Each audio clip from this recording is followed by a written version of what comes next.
ओम शांति। ओम शांति।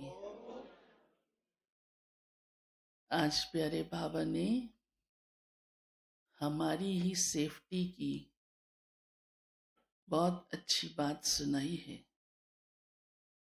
जो बाबा हमेशा सुनाते हैं। बाबा ने कहा तुम्हारी सेफ्टी किस बात में है। आज दुनिया में सेफ्टी तो नहीं है, और वो बाबा ने कहा है देही अभिमानी होकर रहने में। अब आप इस पर मंथन करना।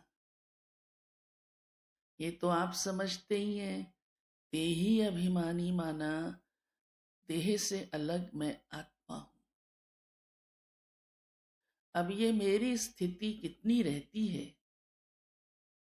क्योंकि इसी स्थिति में ही आप हर बात को सहज पार कर सकते हैं, चाहे कोई भी परीक्षा आए। और आत्मा तो वैसे भी गुणों से गुणवान है और अजर अमर अविनाशी है, तो आपकी स्थिति भी वैसी ही रहेगी। फिर कोई भी समस्या आपके ऊपर असर नहीं करेगी, क्योंकि इसके अंतर में देहाभिमान बहुत समस्याएं लाता है। देहाभिमान का ही तो सारा आज चक्कर है दुनिया के अंदर। इतने झगड़े फसाद, तेरा मेरा, ईर्ष्या द्वेष, जो भी कुछ चल रहा है, बड़े से बड़े कांड, किस कारण है? देहाभिमान। वही बाबा ने आकर हमें छुड़ाया।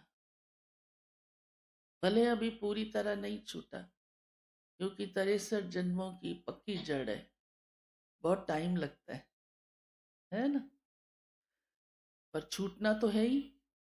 कितना तो छूट भी गया, छूट गया ना। अनुभव करते हो ना, क्योंकि बार बार अभ्यास करते हो, मैं आत्मा हूं, मैं आत्मा हूं।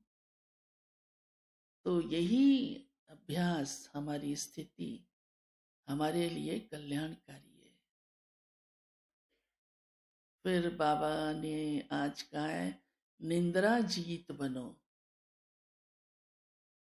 रात को भी जागकर मुझे याद करो। देखो, कल ही क्लास में चर्चा चली निंद्रा जीत बनने की और निंदा जीत भी बनने की, है ना। बाबा क्यों कहते निंद्रा जीत बनो? बाबा को तो प्यार है हम बच्चों से। ये थोड़ा बाबा नहीं चाहते बच्चों को रेस्ट मिले, और ही कहते हैं मैं आकर के आपके पांव दबाता हूँ, आपकी थकावट दूर करता हूँ, हाँ, मसाज करता हूँ, कहता है ना बाबा। क्यों बाबा ने कहा निंद्रा जीत बनो? गीता में भी क्यों कहा गया? इसलिए कि हम अच्छी तरह पुरुषार्थ कर सके, क्योंकि नहीं तो समय ऐसे ही चला जाएगा। तभी कहते हैं ना, जिन सोया तिन खोया।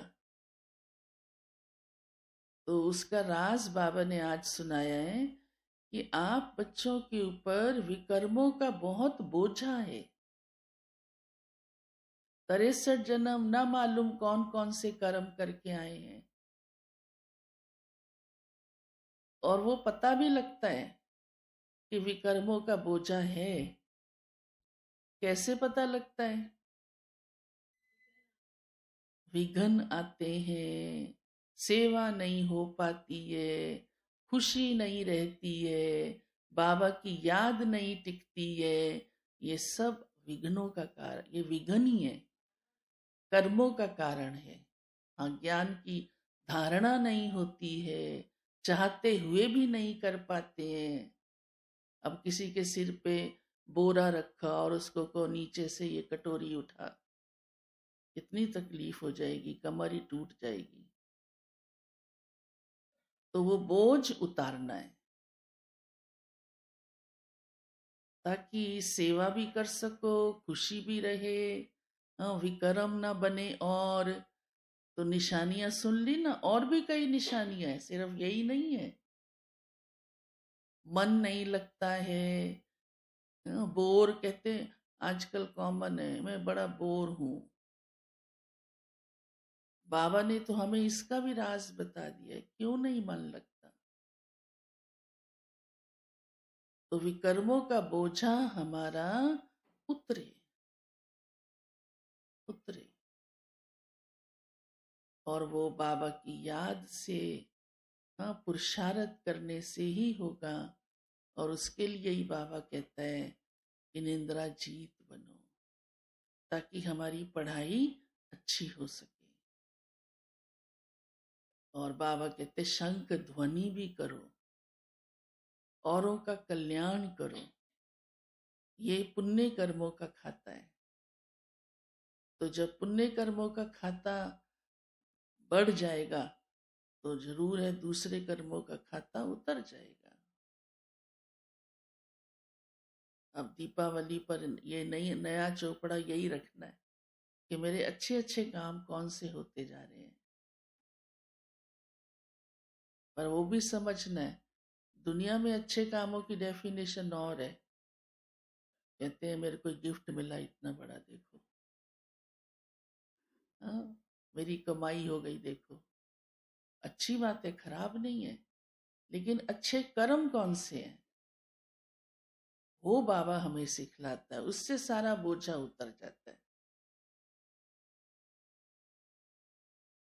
तो बाबा हम बच्चों को ऐसा ऊंचा बनाने के लिए, और देही अभिमानी, ताकि हमारे कर्मों का बोझा उतर जाए।